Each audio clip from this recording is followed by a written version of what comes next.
think it's been wonderful. What better place than to release your music than Digital Express?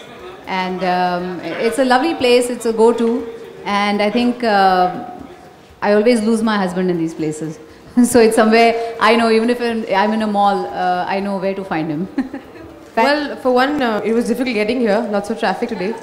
But apart from that, once you get here, I think you don't need to go anywhere else because all your needs are sort of taken care of. And yeah, we're very happy. And I'm sure I speak on behalf of everyone to be here. I think what better place than this to launch the music for Ded Ishq Hai. I think experience is going to be very good because Ketan Bhai said that we are going to get a gift of our choice. So I am sure it's going to be very good. Actually, Ishq Hai was in MP, Madhya Pradesh का था. हाँ विषय? And then the story goes to. Then the story goes to. ये पूरी film UP में लखनऊ के पास महमूदाबाद करके जो जगह है. तो इसमें एक जो हम लोगों का मेन अभिषेक का जो टेक था वो ये था कि हम लोग शायरी के माहौल में एक थ्रिलर करें. तो वो एक और मेन आई थिंक अभिषेक इसके ऊपर लाइट डाले तो ज़्यादा अच्छा है. Like, this film is imagined between the two of us, so it's as much his film as it's mine. But हाँ, ये माहौल बड़ा ही interesting माहौल है. We've seen our films, but haven't seen it in a while. So to go back to that era and create that alternative world sort of, and make an exciting film with very modern sensibilities was something that was very interesting for us, and that's how we. Not really, because I have done a little bit of that in Devdas, Urdu में मैंने बात की है, लेकिन इसमें of course बहुत particular रहना पड़ता था कि नुक्ता कहाँ है और नहीं, तो ज़ेर ज़बर नुक्ता ये सब संभालने पड़ते थे. But apart from that, I think it was wonderful. I learned a lot of new things. जैसे मुझे इस फिल्म के दौरान पता चला कि एक तारा होता है, तारा means a star in the sky. जैसे याद अल जोज़ा कहते हैं, मुझे लगा बहुत ही रोमांटिक सा नाम है और that's something I learned. लेकिन it was fun doing this movie. We really had a blast with everyone. The similarities end with Khalid ji and Babar being there, right, and their characters, but everything else is very different. In the sense, of course, I've grown up in Delhi and I've come from a Muslim family, Urdu all around, and my parents speak and write Urdu really well. So मुझ पे extra pressure था क्योंकि I was like one of the spoiled kids who thought learning Urdu was not very cool, and then I do this movie and be very careful of my days of and nuktas. तो मैं हर चीज़ में नुक्ता लगाती हूँ. तो अभिषेक कहते tell me अरे यहाँ नहीं लगता है, यहाँ मत लगाओ, यहाँ बचा के रखो, next line में लगाना. But it was great fun. I think this film shows the old world Muslim culture really beautifully.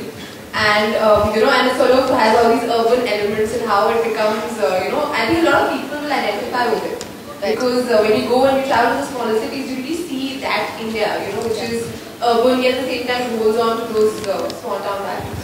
My favorite is जगावे सारी रहना और हमरी अटरिया इसलिए मुझे पसंद है क्योंकि बेगम अख्तर साहिबा की ठुमरियाँ सुनते मैं बड़ी हुई हूँ और इट्स एन ऑनर कि उनकी ठुमरी को एक स्टेप फॉरवर्ड विशाल और गुलजार साहब लेके गए हैं. अभिषेक चोज दैट सॉन्ग सो और इस फिल्म में इतने खूबसूरती से वो आ सका, अकोमोडेट हुआ, and who better than Madhuri Dikshit to dance over that.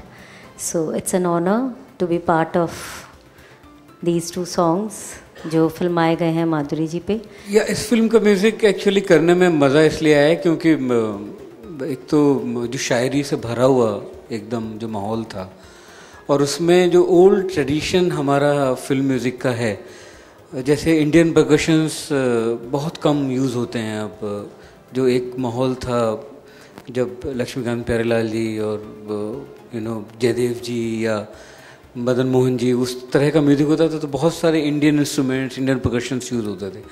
अब डिजिटल टाइम में वो कम यूज़ होता है और अच्छा है रिलायंस में बैठे हुए हैं तो डिजिटल की बात करें तो वो म्यूज़िक यूज़ करना, जैसे ठुमरी अंग लेना या कव्वाली होना, जो एक ट्रेडिशन था हमारी फिल्मों में कि क्लाइमेक्स में कव्वाली होती थी कि ये इश्क इश्क है या राज की बात कह दूँ तो जाने महफिल में फिर क्या हो. तो एक ट्रेडिशन था हमारी फिल्मों में, थ्रिलर्स में लास्ट में के कव्वाली होती थी जिसमें विलेन कुछ करने वाला है और हीरो कुछ करने वाला है. तो वो सारे हमने क्लीशेज यूज़ करके उनको बिल्कुल नए रंग में उनको उनके सिर पर कर दिया, उल्टा कर दिया। तो वो एक चैलेंज था, और चैलेंज के साथ सबसे ज़्यादा मज़ा था कि नहीं तो उस तरह का ट्रेडिशनल म्यूज़िक अब यूज़ नहीं हो पाता है, तो मुझे वो करने में बहुत ज़्यादा मज़ा आया। नहीं, मेरे लिए कठिन नहीं है। मेरे लिए वो जो राहत फ़तेह अली का जो गाना है, ना बोलूँ मैं तो कलेजा फूंके, वो मेरा फेवरेट गाना है। सभी गाने बहुत अच्छे हैं। दिल का मिजाज भी बहुत ही खूबसूरत गाना है, जो अटरिया, हमरी अटरिया पे, और जगावे सारी रहना, जिस पे दोनों पे मैंने डांस किया है। उसके अलावा एक बहुत स्वीट सा सॉन्ग है जो बाद में बताएंगे आपको, लेकिन वो भी आने वाला है। और सभी सॉन्ग्स, क्योंकि जैसे विशाल जी ने कहा कि वो वर्ल्ड हमने वहाँ पे क्रिएट किया है जहाँ कव्वाली है, जहाँ बहुत ही खूबसूरत गाने लिखे गए हैं, वर्ड्स बहुत खूबसूरत है, पोएटिक अंदाज है, तो उसकी वजह से सभी गाने ऐसे बगीचे जैसे हैं, little flowers everywhere. It's very beautiful. I love that song. I think it's so beautiful and romantic and soft and all of that. हमरी अटरिया पे आजा रे सवरिया, देखा देखी तनिक हो जाए।